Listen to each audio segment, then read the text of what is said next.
வணக்கம் நண்பர்களே, இது உங்கள் புச்சிமா. நாம் எல்லாரும் இன்றைக்கி பணத்தை தேடி ஓடிக்கிட்டே இருக்கோம்.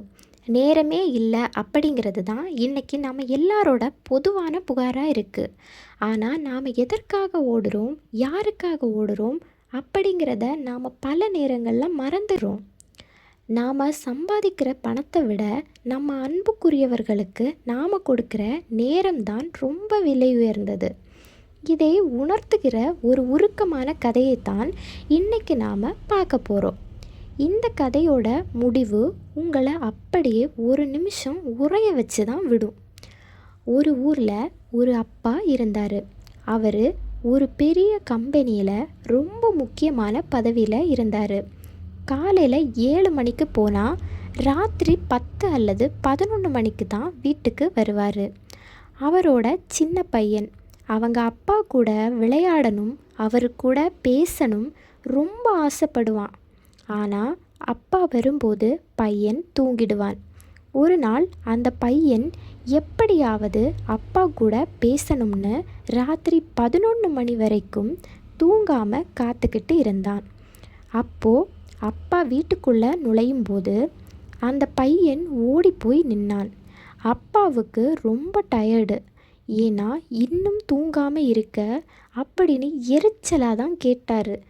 அந்த பையன் மெதுவாக கேட்டான், அப்பா உங்ககிட்ட ஒரு கேள்வி கேட்கலாமா?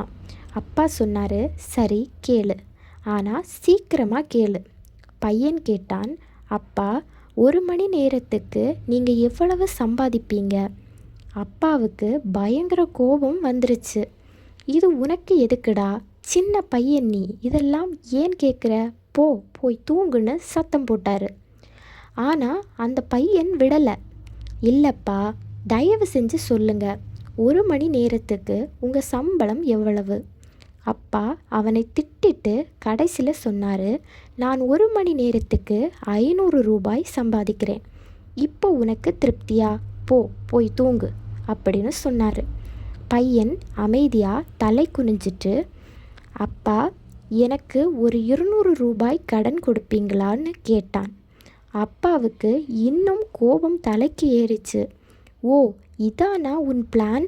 விளையாடுறதுக்கு ஏதோ தேவையில்லாத பொம்மை வாங்கத்தான் என்னை தூங்க விடாமல் இவ்வளவு நேரம் காக்க வச்சியா? மரியாதையாக ரூமுக்கு போன்னு அடித்து விரட்டினார். பையன் அழுதுகிட்டே ரூமுக்கு போயிட்டான். அப்பா கொஞ்ச நேரம் கழித்து யோசித்து பார்த்தாரு. நாம் ஒருவேளை அவன்கிட்ட ரொம்ப கடுமையாக நடந்துக்கிட்டோமோ? அவன் இதுவரைக்கும் நம்மக்கிட்ட காசு கேட்டதே இல்லையே. ஒருவேளை நிஜமாவே அவனுக்கு ஏதோ தேவை இருக்குமோ அப்படின்னு நினச்சாரு. அவர் மெதுவாக பையனோட ரூமுக்கு போனார். பையன் அழுது முடிச்சுட்டு அமைதியாக படுத்திருந்தான். அப்பா சொன்னார், சாரிப்பா, நான் ரொம்ப டயர்டாக இருந்ததுனால உன்னை திட்டிட்டேன்.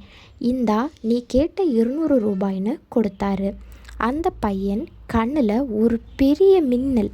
அவன் சந்தோஷமாக அந்த 200 ரூபாயை வாங்கிட்டு தன் தலையணைக்கு அடியில் கைவிட்டு ஏற்கனவே அங்கே சுருட்டி வச்சிருந்த சில அழுக்கு நோட்டுகளையும் எடுத்தான். அப்பா இதை பார்த்ததும் மறுபடியும் கோபப்பட்டார். உங்ககிட்ட ஏற்கனவே காசு இருக்குன்னா அப்புறம் ஏன் என்கிட்ட கேட்ட? பையன் அந்த எல்லா காசையும் ஒன்றா சேர்த்து எண்ணி முடிச்சிட்டு அப்பா கிட்ட சொன்னான், அப்பா இப்போ என்கிட்ட 500 ரூபாய் இருக்குது. இந்தாங்க, இந்த 500 ரூபாய், இதை நீங்கள் வச்சுக்கோங்க. நாளைக்கு மட்டும் 1 மணி நேரம் சீக்கிரமாக வீட்டுக்கு வர முடியுமா? நான் உங்கள் கூட உட்கார்ந்து சாப்பிடணுன்னு, உங்கள் கூட விளையாடணும்னு ஆசைப்படுறேன். அந்த அப்பா அப்படியே சிலையாக நின்றுட்டார். அவரோட கண்ணில் இருந்து கண்ணீர் அருவி மாதிரி கொட்டுது. தன் மகனை அள்ளி அணைச்சிட்டு கதறி அழுதாரு. அவர் ஒரு பெரிய கம்பெனியை திறம்பட நடத்துகிறவராக இருக்கலாம், ஆனால் ஒரு அப்பாவா தோத்து போனதை அன்னைக்கு உணர்ந்தார். நண்பர்களே, நம்ம வாழ்க்கையிலையும் இதுதான் நடக்குது. நம்ம குழந்தைகளுக்காக சம்பாதிக்கிறோம்னு சொல்கிறோம், ஆனால் அவங்க கூட பேச நமக்கு நேரம் இல்லை. நம்ம அப்பா அம்மாவுக்காக உழைக்கிறோம்னு சொல்கிறோம், ஆனால் அவங்கக்கிட்ட ஒரு 10 நிமிஷம் ஃபோனில் பேச நமக்கு நேரம் இல்லை. நாளைக்கு நாம் சம்பாதிச்சு முடிக்கும்போது நம்ம கூட இருக்க வேண்டியவங்க நம்மளை விட்டு ரொம்ப தூரம் போயிருக்கலாம். பணம் இன்னைக்கு வரும், நாளைக்கு போகும். ஆனால் கடந்து போன நேரம் ஒரு காலமும் திருப்பி வராது. உங்கள் வாழ்க்கையில் நீங்கள் யாருக்காக ஓடுறீங்களோ அவர்களுக்காக இன்னைக்கு 1 மணி நேரத்தை ஒதுக்குங்க. ஏன்னா அவர்களுக்கு தேவை உங்கள் காசு இல்லை, உங்களோட அன்பு மட்டும்தான். நீங்கள் இந்த உலகத்தில் எவ்வளவு பெரிய முதலாளியாக வேணும்னாலும் இருக்கலாம். ஆனால் நீங்கள் காசை மட்டும்தான் வாழ்க்கையில் சேமிச்சிட்டே இருந்தீங்கன்னா உங்களை சுற்றி இருக்கிறவங்களோட பாசமும் அவங்களுக்கு நீங்கள் கொடுக்க வேண்டிய நேரத்தையும் பிறகு உங்களால் எப்போது நினைத்தாலும் கொடுக்க முடியாத நிலைக்கு நீங்கள் தள்ளப்படுவீர்கள். அதனால் இருக்கும் நேரத்தில் இருப்பவைகளை வைத்து அனுபவித்து வாழ்ந்து கொள்ளுங்கள். அப்பொழுதுதான் உங்களை சுற்றி இருப்பவர்களும் நீங்களும் நிம்மதியாக வாழ முடியும். இன்றைக்கு இருப்போமா நாளைக்கு இருப்போமா என்று யாருக்குமே தெரியாத நிலையில்லாத ஒரு வாழ்க்கை தான் நம்மளுடைய வாழ்க்கை. அதை கவனத்தில் கொண்டு இருக்கும் நேரத்தில் இருப்பவர்களுக்காக, அதாவது நமக்காக இருப்பவர்களுக்காக நேரத்தை செலவிடுங்கள். அப்பொழுது நம்முடைய வாழ்க்கையும் நன்றாக இருக்கும், நம்மை நம்பி இருக்கும் இன்னொருவர் வாழ்க்கையும் நன்றாக இருக்கும். கொஞ்சமாக நமக்கு இடம் கிடைக்காதா, கொஞ்சமாக நமக்கு நேரம் கிடைக்காதா, அப்படியென்று காத்திருப்பவர்கள் இந்த உலகத்தில் ஏராள பேர் இருக்கிறார்கள். அவர்களுக்கு நீங்கள் கொடுக்க வேண்டியது காசை அல்ல, நேரத்தை. உங்களுடைய நேரம் காசை விட விலை உயர்ந்தது. அதை கொடுங்கள். அப்பொழுது அவர்களின் முகத்தில் இருக்கும் அந்த புன்னகையை பார்த்து நீங்களே வியப்பீர்கள். அதுதான் உண்மை. நீங்கள் வேண்டுமென்றால் அதை செய்து பாருங்கள். அதில் இருக்கும் ஆனந்தமே வேறுதான்.